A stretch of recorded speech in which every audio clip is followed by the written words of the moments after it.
A first of its kind shelter is one step closer to serving young adults without a permanent place to live. Thank you for joining us at 6. I'm Faith Woodard. And I'm Rolly Hoyt. New tonight, city leaders gathered today to recognize this milestone for the state.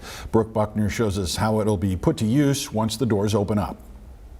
This is the future home of the station, a shelter that will house 15 people ages 18 to 24 experiencing homelessness. Immerse Arkansas, as well as city and state leaders, say this is a step in the right direction.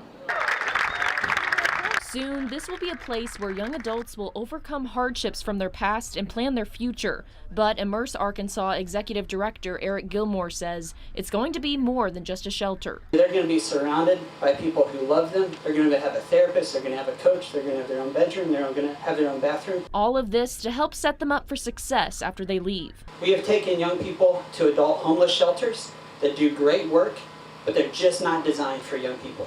They've got swept up into chronic homelessness. And I've seen it. We've seen it happen for year after year after year. We're not going to let that happen anymore. Stefan Specht joined the Immerse program when he was 19, needing a safe place to call home. Immerse moved him into an apartment because there were fewer shelters back then. It was a perfectly acceptable living arrangement. I just was terrified because of, I was alone for the first time in my life. He says this shelter will help give the young adults a sense of community so they won't feel alone. And he looks forward to working with the youth. If you can build trust with the youth, you find one that you have an affinity for and has an affinity for you, it is a life-changing experience for both parties. Young adults aging out of foster care can also turn to the station. Misha Martin at DHS works closely with foster children and says every year nearly 200 young adults age out of foster care. If they don't have a support system, if they're in crisis, they could come here. To grow and make a positive change in their lives. In Little Rock, Brooke Buckner, THV 11 News.